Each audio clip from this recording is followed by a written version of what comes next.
Good morning. Bitterly disappointing, pitiful, a kick in the teeth. This is how union leaders have described a 1% pay rise being proposed by the government for NHS staff. The Department for Health and Social Care has defended the offer, saying it needed to strike the right balance between pay and staff numbers.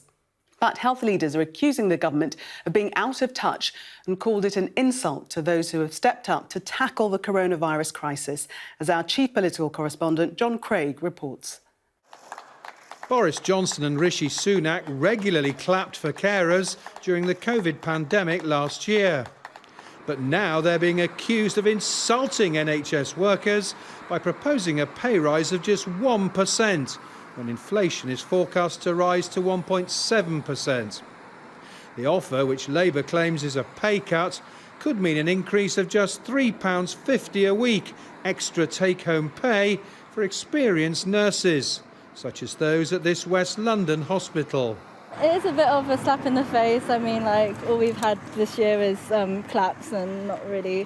We were struggling with PPE at the beginning, but it doesn't really feel like it's enough.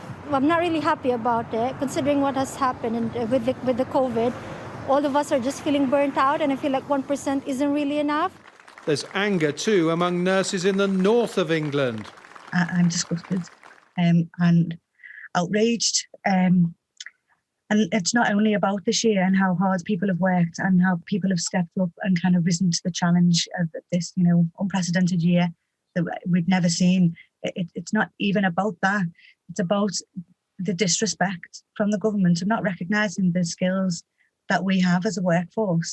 Defending the offer, a government spokesman told Sky News over 1 million NHS staff continue to benefit from multi-year pay deals agreed with trade unions, which have delivered a pay rise of over 12% for newly qualified nurses, and will increase junior doctors' pay scales by 8.2%. The independent pay review bodies will report in late spring, and we'll consider their recommendations carefully when we receive them. Labour has accused the Chancellor of failing to mention NHS pay in the budget and sneaking out the offer the following day. Shocking. It's a kick in the teeth to our hard-working, brave NHS staff. They've been on the front line in this crisis. Hundreds have lost their lives. And for Rishi Sunak to offer just a 1% pay rise, which could be a pay cut if the estimates for inflation come true, is a disgrace. Nurses leaders point out that more than 900 frontline NHS staff have died as a result of coronavirus during the pandemic. And while the government says 1% is not a done deal, it's already facing a fierce backlash. John Craig, Sky News. Well, the Health Minister Nadine Dorris joins me now. Good morning to you. After everything doctors and nurses have done for us over the last year, the sacrifices they've made, is a 1% pay increase enough? Well, of course, we recognise the sacrifice and the commitment and vocation of nurses and all health workers over the past year. We've all been touched by or personally experienced by help from NHS workers. But I think it's important to note that the priority of the government has been about protecting people's livelihoods, about continuing the furlough scheme, about fighting the pandemic. And we've put huge effort into that. And we did not want nurses to go unrecognised or doctors, and no other public sector employee is receiving a pay rise. There has been a pay freeze. But the 1% offer is the most we think we can afford, which we have put forward to the pay review body. That will be discussed. We will wait for feedback from unions and other health sector stakeholders and see where we move to on this. But the 1% is what the government can afford. It's what the offer is. And, it would be wrong to say that a single person in the government does not appreciate the effort of nurses. We absolutely do. But you've been a nurse yourself. I mean, what we're talking about here is an extra £3.50 take home for experienced nurses a week. That isn't enough. What they're saying to us is it seems like an insult. Well, as John's report said before I came on, nurses have had a 12% increase in pay over the last 3 years. The average nurse's salary is around, quite rightly, 34,000 per annum. But I'm afraid at this moment in time, at the tail end of a pandemic, this time last year, we were just looking in the face of this global pandemic. And we all know what the last year has held and what we've had to go through. And that has been a huge amount of expense on fighting the pandemic and keeping to our best possible way, as a result of the efforts of NHS staff, people safe. Keeping people safe was our priority. Now protecting livelihoods and people's futures, jobs, businesses, making sure people can stay in employment, extending the furlough scheme.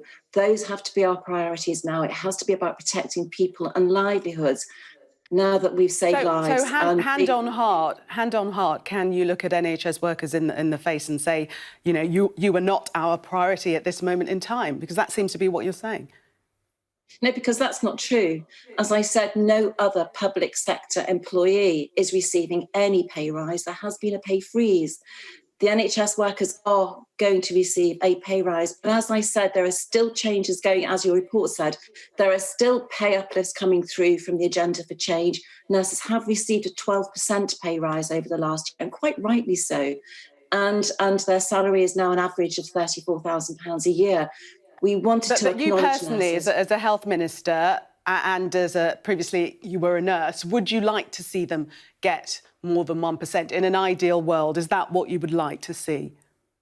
Everybody in an ideal world would love to see nurses paid far more in an ideal world. But we are coming out of a pandemic where we have seen huge borrowing and costs to the government. Only a year ago this week, when we had really no idea what was coming at us. And, we've come through this as a country with the huge efforts from both nurses and doctors and all healthcare workers. We have come through, we're coming out the end of this pandemic now, and the priority has to be about saving people's jobs, which is why the furlough scheme has been extended until the autumn. Is this something that would have been imposed by the Treasury? Would there have been disagreements between the Treasury and the Department of Health? That's way above my pay scale. I have no idea of any disagreements or any discussions. I know what we can afford, though. I know what we've spent. We all know what we've spent. And everyone knows the efforts that the Chancellor has put in to make sure and to ensure this government protects people's jobs all the way through this pandemic and continuing now until the future, until we know we're well and truly out of the other side. The galling thing for many in the NHS is that in real terms, this is actually a pay cut if inflation is predicted to rise, as has been suggested. Well, even John Ashworth said in your report, if the predictions come true, we don't know what the future holds. We know that at the moment, we spent 10 years following a Labour government fixing the economy. What we need to do now is to make sure we keep fixing the hole in that roof to keep us stable enough and the economy stable moving forward. And the only way we can keep the economy stable is to protect people's jobs so that they have jobs to go back to protect businesses so they're there to offer employment in the future. And that's where our priority has to be. It's like anyone in any home, you have a priority on your purse, and our priority is about keeping people in work and protecting people's jobs. That's the choice we've had to make moving forward. And, as I said again, no other public sector employee is receiving any pay offer over the next year. This is a recommendation from the government, which has gone to the public at the pay review board. That has gone forward as a recommendation. There was an offer made there has been an offer made to the pay review board. We hope that will be accepted because it's what the government can afford. If the pay review board comes back and says actually that this is derisory and enforces that on the government that they actually have to increase the pay offered to NHS staff, is that something you would welcome? Well, they are discussions for the future, and they're discussions that that Matt Hancock, the Secretary of State, and the Treasury and others will have.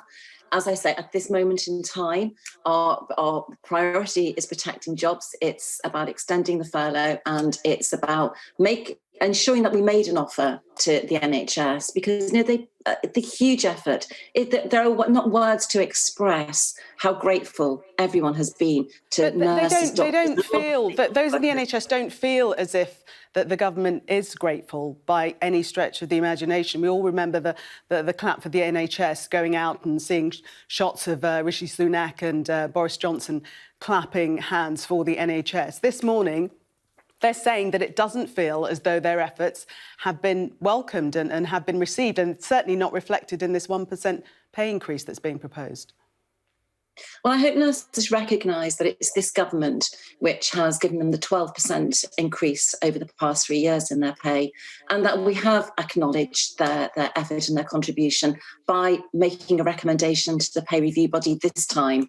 As I said, quite rightly, the average nurse pay is now at £34,000 per annum. That's happened under this government, and we're proud of that. And quite rightly, nurses, we owe so much to them.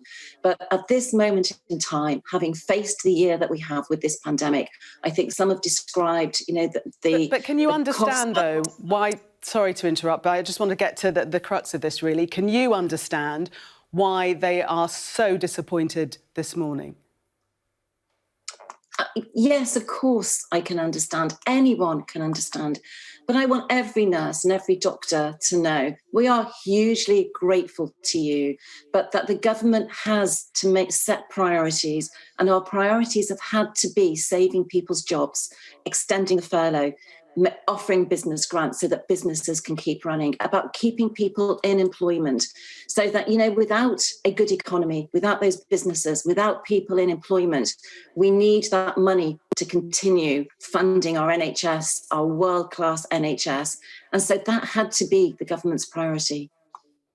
You've obviously explained the government's importance, that they hold the NHS in high regard. But the Institute of Fiscal Studies, they've criticised the budget for having implausibly low spending plans, including, excuse me, a £30 billion reduction in healthcare budgets next year.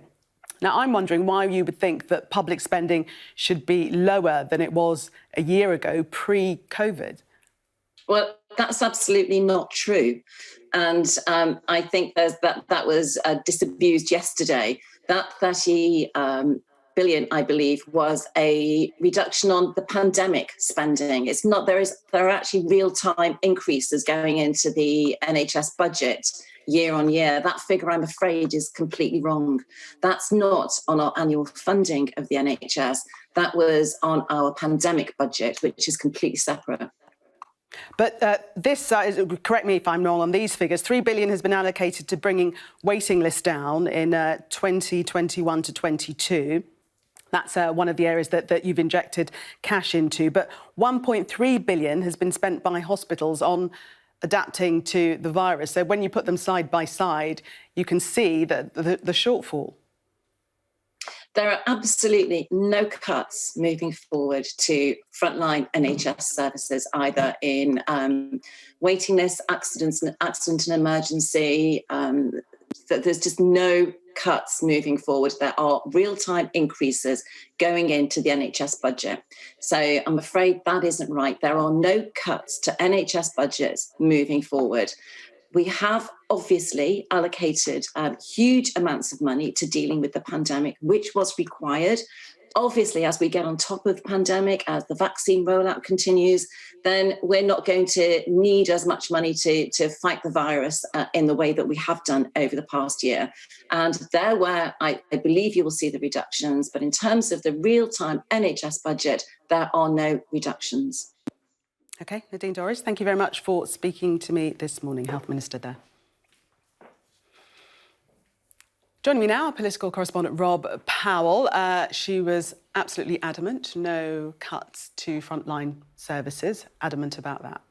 Yeah, and whilst she's right that there's no reduction in spending, what there is, if you look back at the budget last March, what they set out for spending on day-to-day spending, public spending, they are now planning to spend less, which does beg the question, what's changed over the last 12 months to make you think that public services need less money than you thought they needed last March. So it's not necessarily cuts, but it is cuts to planned spending.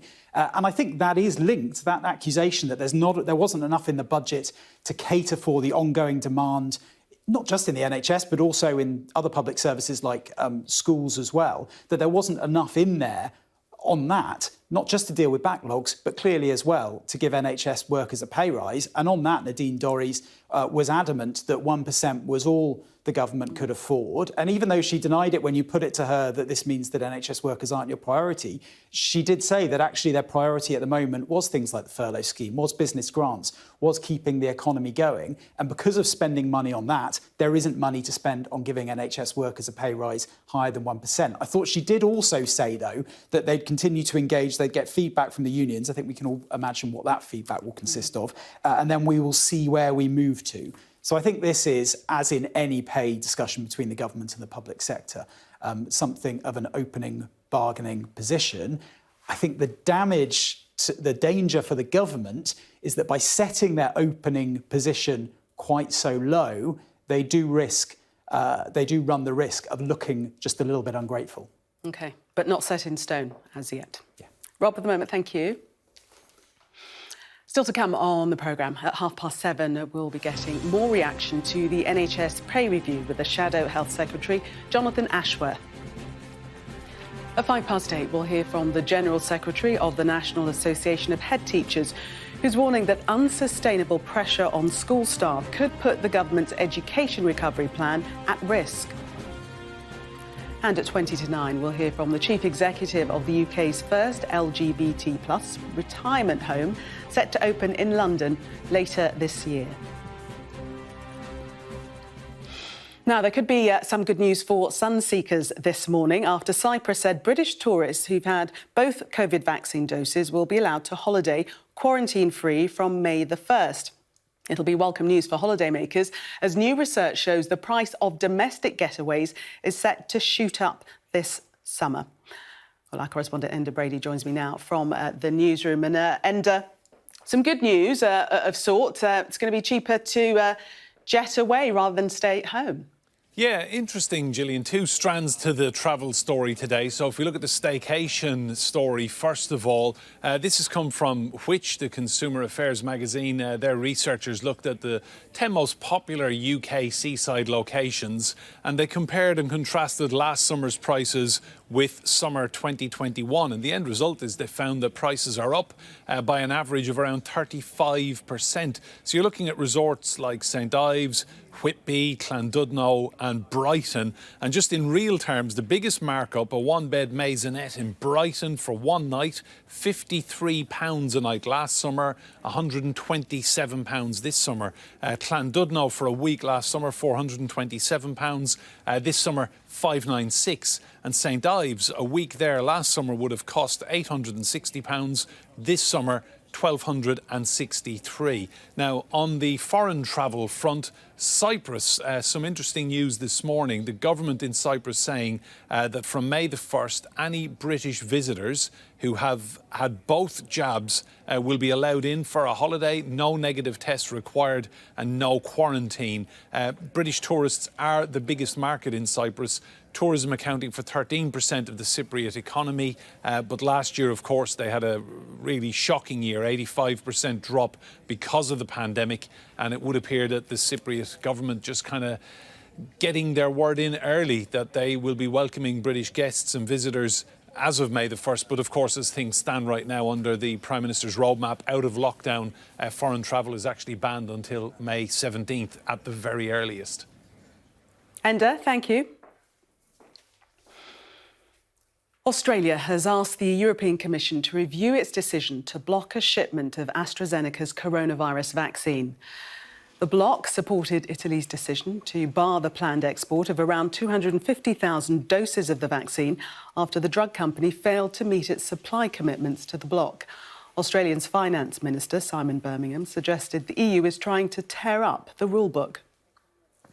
We've contracted up to 150 million doses of vaccines, including 50 million doses to be produced here in Australia at the CSL facilities. So that was about ensuring that we built in contingencies for the likelihood that things would go wrong. The world is in quite uncharted territory at present. It's unsurprising that some countries will tear up the rule book when they're in uncharted territory, and that's why we've taken these very cautious approaches.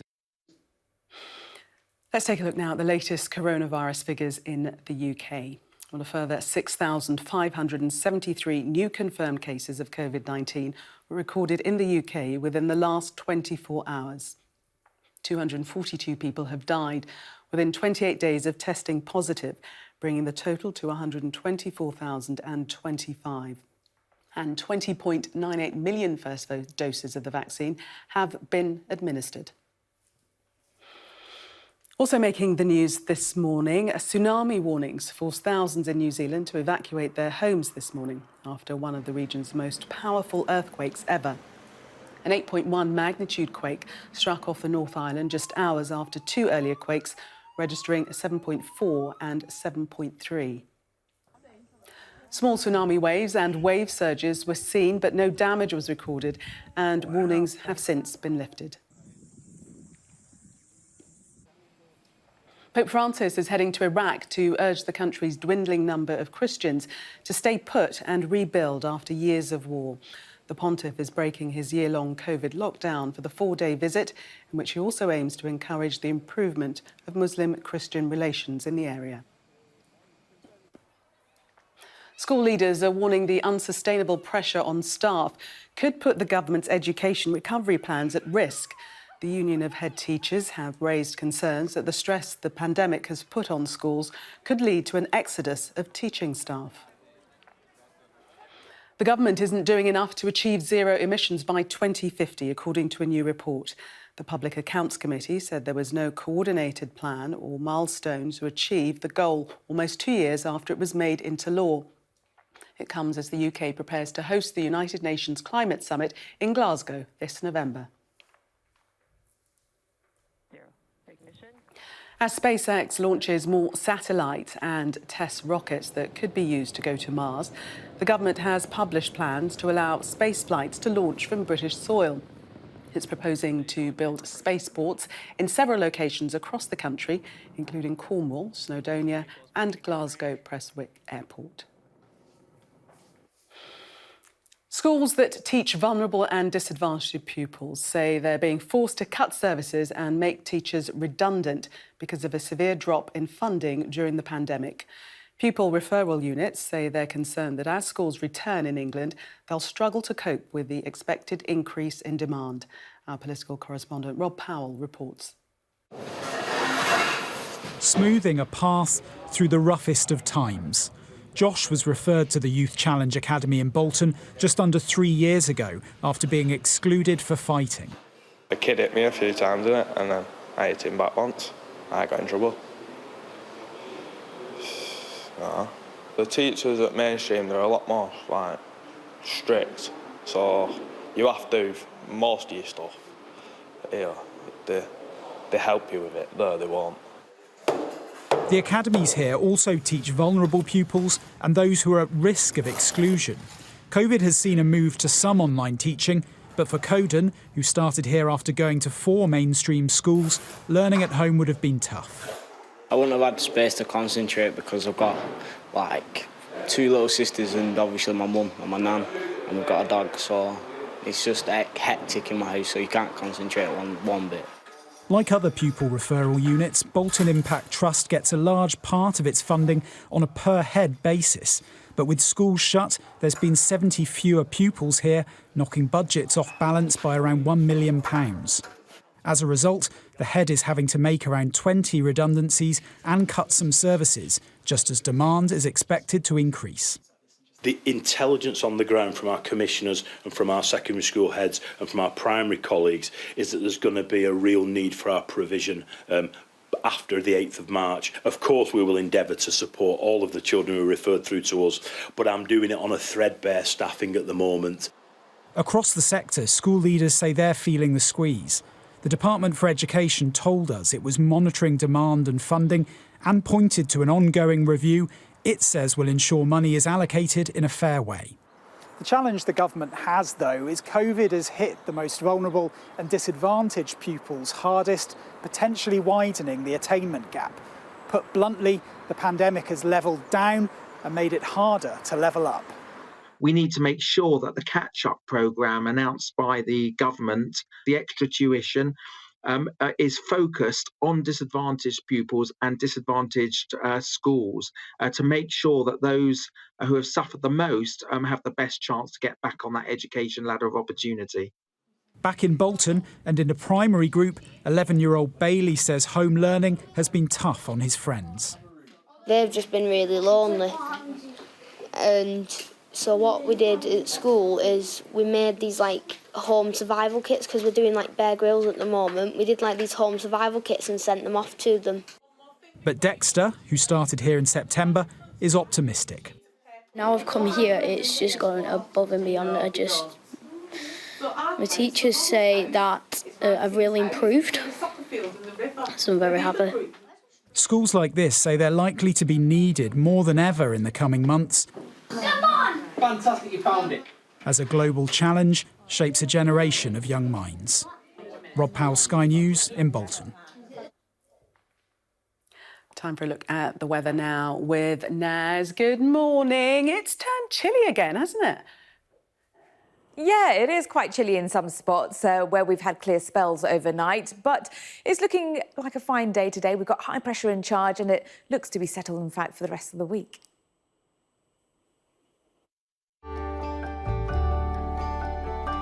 Look forward to brighter skies. The weather, sponsored by Qatar Airways. Good morning. We're going to see a lot of dry and bright weather for the rest of this week, but nights will be chilly still. In some spots, there will be frosty conditions as well. In fact, it is quite a cold start out there this morning. There's a fair amount of cloud around, but there have been some clear spells through the night, and under those clearer skies, there have been frosty conditions developing as well. But it's mainly dry, except for a few showers across parts of the north and east, maybe a few of them wintry, but very isolated ones. And then going into this afternoon, we'll see some bright or sunny spells and mainly dry conditions continue, but there may be the odd shower or two around central and eastern areas, and there will be a fair amount of cloud, but in between there will be some sunny spells. The best of the sunshine for the northwest, I think. The weather, sponsored by Qatar Airways. Still to come on Sky News Breakfast, as a proposed pay rise for NHS staff is branded pitiful, we'll get reaction from the shadow Health Secretary Jonathan Ashworth.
Welcome back. The government has defended its decision to offer healthcare workers a pay rise of 1%, saying its priority is to protect jobs. Speaking to me earlier this hour, the Health Minister Nadine Dorris said the government recognised the sacrifice and commitment NHS workers have made over the past year, but the 1% is all they can afford. Of course, we recognise the sacrifice and the commitment and vocation of nurses and all health workers over the past year. We've all been touched by or personally experienced by help from NHS workers.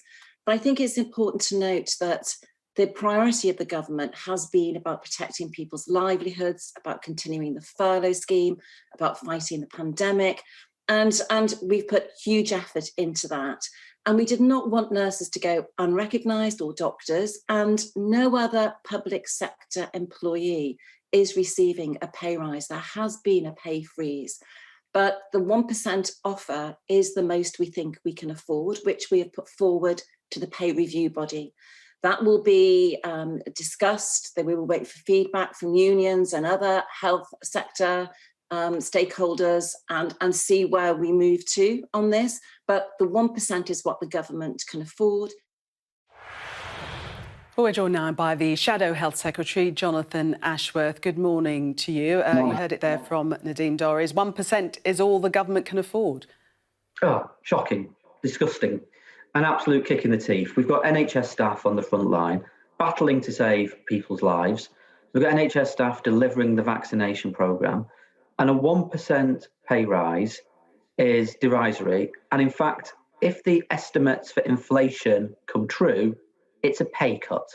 This government is cutting the pay of nurses who are fighting to save the lives of COVID patients. They should be ashamed. So you simply don't accept the excuse that there isn't the money to increase the pay rise to more than 1%? No, not remotely. Government is about making choices.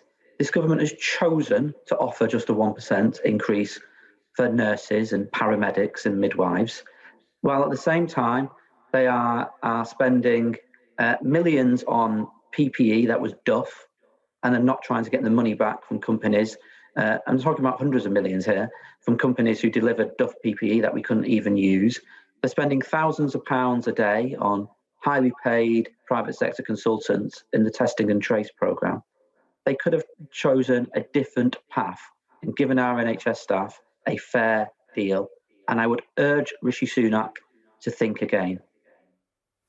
But do you accept that they are the only public sector workers to receive a pay increase or will be in line for a pay increase? There's been a freeze elsewhere in the public sector.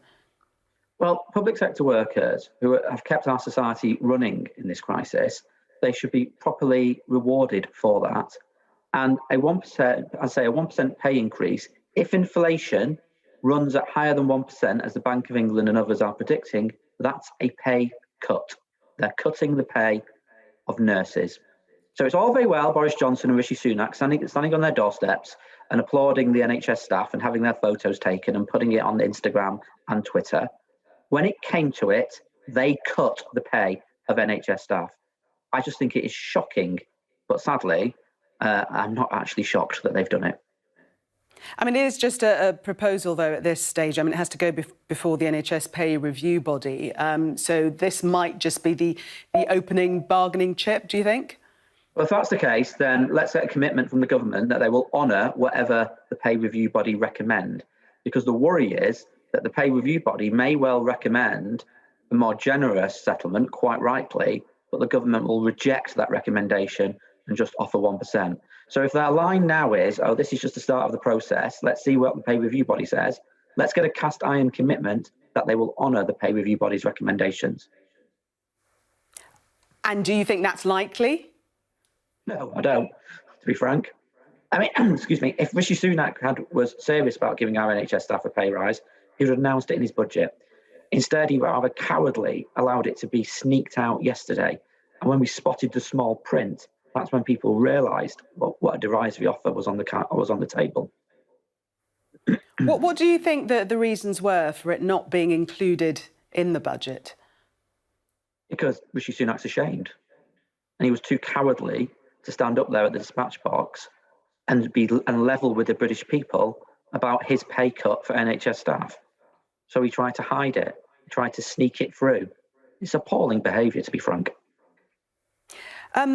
Despite your negative comments about the budget, YouGov are putting the Conservatives at 13 points ahead of Labour, and this after the budget, as we discussed, announcing the biggest tax rises in 30 years. Why do you think that Labour is still in this position?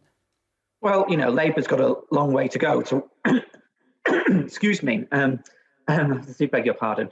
Labour's got a long way to go to rebuild the trust of the British people. We all recognise that. We just had a horrendous election defeat back in 2019, the worst in our history. But, I mean, to be frank, my focus is on supporting the response to COVID and hoping that we have the best possible response to COVID in this country and we can save as many lives as possible. So, you know, opinion polls will come and go, but dealing with this pandemic is my focus and priority. But 55% of people actually describing the budget as fair. Well, it will be fair for those people who, you know, aren't paying more tax. But I mean, there's a big group of people who are going to be paying more income tax as a result. And I think when people realise that, they'll see that the Tory party can never again claim to be the party of low taxation. They are actually dragging a lot of middle income earners, a lot of hard-working families into paying more income tax. So nurses and teachers and police officers will be paying more tax thanks to Rishi Sunak. This isn't a low tax party. This is now the high tax party. And I think when people start feeling the direct impact of that on their own finances, I think the view of this budget will change rapidly. And it's been said many times that we're dealing with unprecedented times. What would Labour have done differently? Well, I think you need to grow your way out of this crisis. This isn't, you know, this isn't a time for austerity and cutbacks and you know, an obsession with the deficit. We've got to grow the economy. We've got to support jobs and livelihoods. And the mistake that Rishi Sunak made is that he's clobbering a lot of middle-income families with big tax increases. And he's not at the same time giving our public services like the NHS the resources they need. In fact, the overall health budgets will be cut next year by £30 billion. So I think that there's always, I think the long-term ramifications of this budget will come to the fore, and people will actually look back and say it wasn't a fair budget. It was actually a deeply unfair budget and a very unpopular budget. But people will want to see the impact of these different measures on their own incomes. And when they do see that, I think they'll see that Rishi Sunak's increasing the taxes on people. OK, John Ashworth, Shadow Health Secretary, thank you very much for speaking to us this morning. I'll leave you to go off and deal with that cough. Yes, I need to get a glass of water. Sorry about that. No problem at all. Now, sites such as Amazon and Waterstones are being urged to add warning tags to anti-vaccination books as an investigation by Sky News reveals some have become bestsellers since the start of the pandemic. Sky's Sanya Burgess reports. Every jab takes the country closer to defeating COVID-19. But worries continue that misinformation is putting some off from having the vaccine. And you can buy that misinformation in bookshops. Sky News has found that booksellers, Waterstones, Amazon and Foyles are selling anti-vaccine books. Most of the reviews of this top seller on Amazon were posted since March 2020, suggesting purchases increased after the pandemic began. Many of them gave 5-star ratings of the book, which is also sold by Foyles. Shadow Health Minister Alex Norris calls for retailers to do more. I don't think it would be a solution to, burn the books or throw them all away, because actually I think the mystique would grow in that. But instead, we'd really welcome a sense of proportionate health warnings as we've started to see emerge online. Anti-vaccine books are regularly appearing in the top 10 bestsellers in the children's vaccination category on Amazon. In this recent screenshot, half of the top books are promoting vaccine misinformation. It included one book which claims data had been widely manipulated and misrepresented, and that major safety questions have gone unanswered about the vaccine. It's also available on Waterstones. Free speech campaigners say any calls for these books to be banned should be resisted. Almost anything can potentially cause harm under certain circumstances. So if you grant yourself that right, you're granting yourself the right to ban almost anything.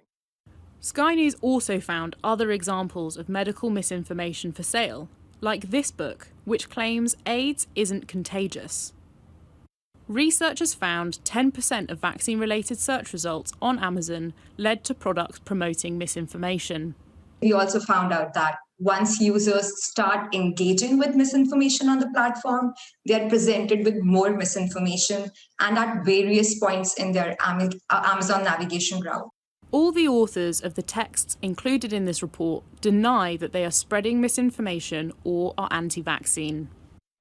In response to our findings, Waterstones and Foyles said the books they sell do not reflect the company's views, while Amazon said it encourages customers to read official sources of information and will remove products that breach Amazon's guidelines.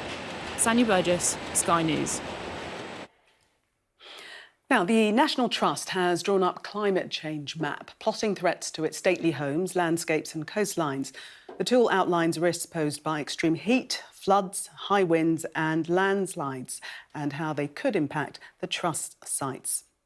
I'm joined now by Keith Jones, a climate change advisor at the National Trust. Good morning to you. So what exactly does the map reveal? What are the various risks? Well, we started from a point of if you're planning for climate change, you need to know where you're starting from. What are you facing? What are the hazards that you're facing into? So that was the premise behind all of the work, because we're already seeing changes, we're already seeing impacts, but we needed to look at how bad can it get and where is it going to affect the most. And therefore, everything from landslides to soil shrinkage to high winds, we've mapped as much as we can so far, but it's still a developing area.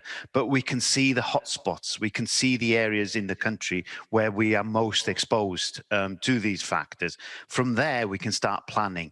Without knowing what you're facing into, you can't really look at the whole thing and look at where do I start. So where are the hotspots? What are they facing in those areas? Well, if it's the southeast, it's going to be overheating. We've seen quite a lot of areas that will be over 30 degrees centigrade for 15 days or more per annum, which sounds lovely, but you're talking in the middle of London, you could be talking about over 40 degrees, which I wouldn't like to be in. You're talking of increasing storms in the west side of the country, more drought onto it. So everything combined shows it's not a good place, this future climate area. But it's not set in stone. It is the worst case. If as we cut carbon, I hope as we cut it as early as possible, it doesn't have to be. I think we're trying to be really clear on that. We're planning for the worst, but we're hoping for the best.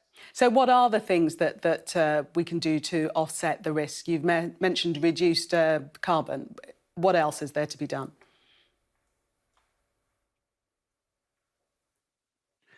From my side, it's slowing the flow of rivers, keeping the water in catchments, more natural shading. It's called nature-based solutions. Trees are really good, not just for carbon sequestration, but also for cooling areas, for enabling wildlife to move. So we've picked up a really nice one in Snowdonia, where we've used an old approach to stop the wind-driven rain going into the gable ends of buildings that are exposed. It's called slate hanging. So we're also learning from the past to plan for the future as well. And what are some of the other things that your sites are doing to try and sort of ward off your worst case scenario? Well, because the uncertainty in the future, we're reacting to what we've got now. So, for example, you've got castles up to 1,000 years old that now getting rainfall they've never had before. So when a simple thing is making the gutters bigger and deeper and wider. So we've done that in quite a few places. We're looking at the drainage element. We're looking at the overheating, closing curtains. Ham House, for example, in its walled garden in London, at high temperatures is running a Mediterranean opening hours for the volunteers there to enable that they're not there during the hottest part of the day. So it's horses for courses, but of course we're just at the leading edge of this at the moment. We're not experiencing the worst case. We're just picking up that the canary is in the mine and it's singing now. Yeah, start early and can ward off the worst case scenario. Keith Jones, thank you very much for sharing your work with us. Thank you. Thank you. Still to come on Sky News Breakfast. Could businesses be hurt in the Chancellor's plan to rise corporation tax? We're joined by the founder of Phones for You next.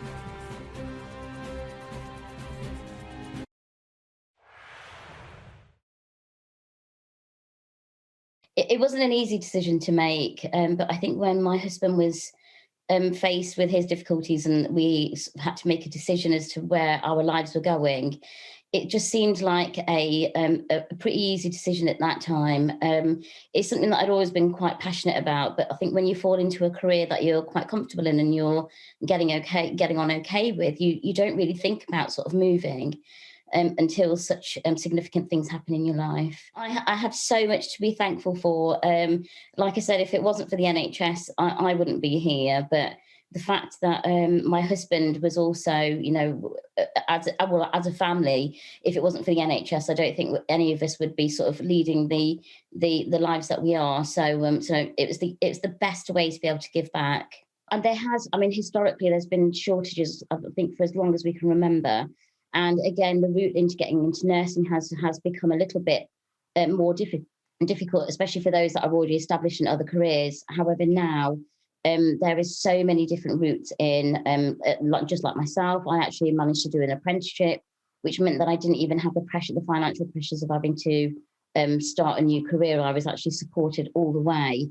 So if anybody's actually considering it, I would say go for it. There are so many opportunities out there.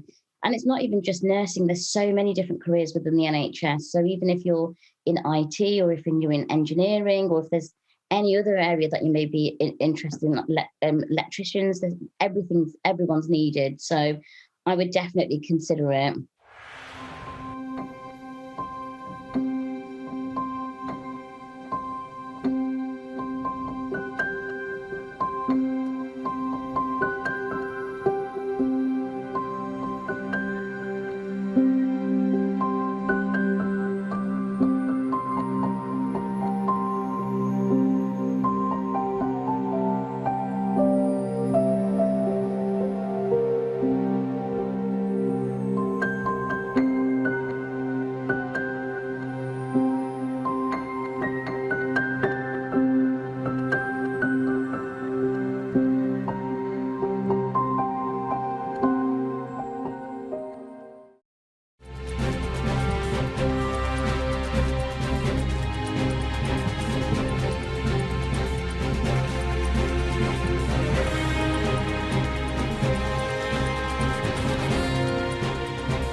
Does anyone know which particular parts of your body can be damaged by air pollution?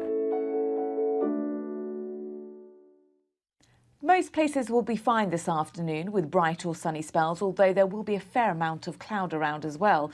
A few light showers are possible across central and eastern areas, but otherwise the majority of the UK and Ireland will be mainly dry and feeling fairly fine in any bright or sunny spells too.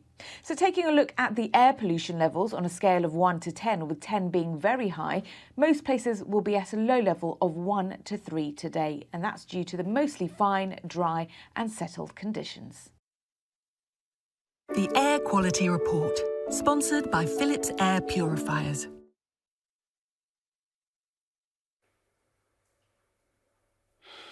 Now, as the Chancellor looks to stem spiralling debt and balance the books after the pandemic, in the budget, Rishi Sunak set out plans to raise corporation tax.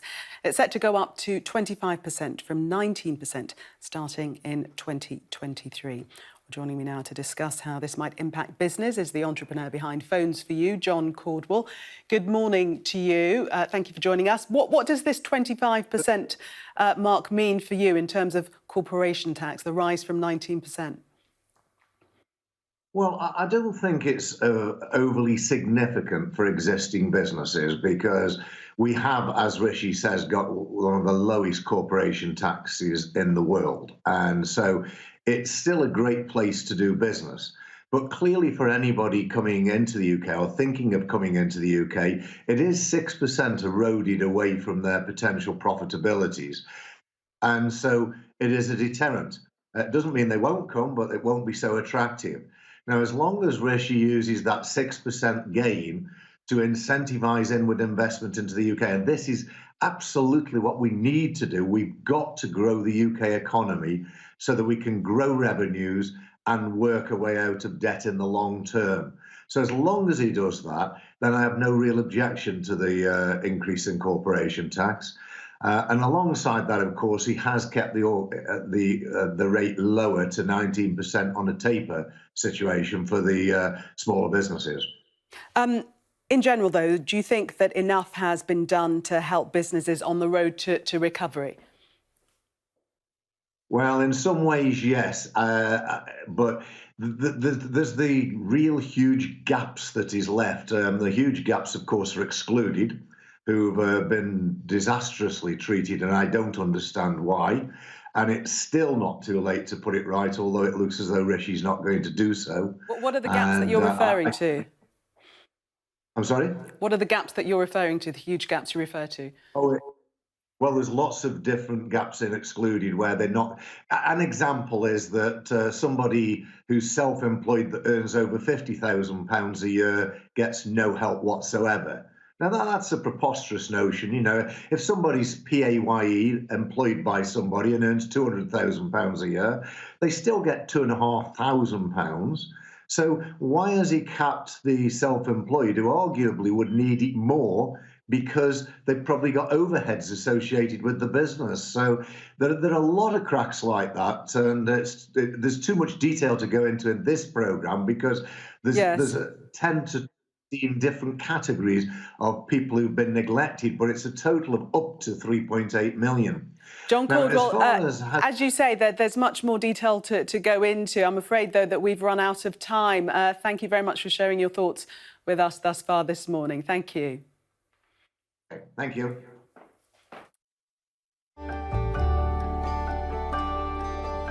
Look forward to brighter skies. The weather, sponsored by Qatar Airways. Good morning. A lot of dry and bright weather for the rest of this week, but nights will be chilly with frosty conditions. In fact, there's a patchy frost out there this morning where there have been clear spells overnight. It's mainly dry, though, except for the odd isolated, maybe even wintry shower over northern and eastern areas. And we'll continue with bright or sunny spells into this afternoon. Fair amount of cloud around, so the sunshine hazy in places, but it will be mainly dry except for the odd shower over central and eastern areas.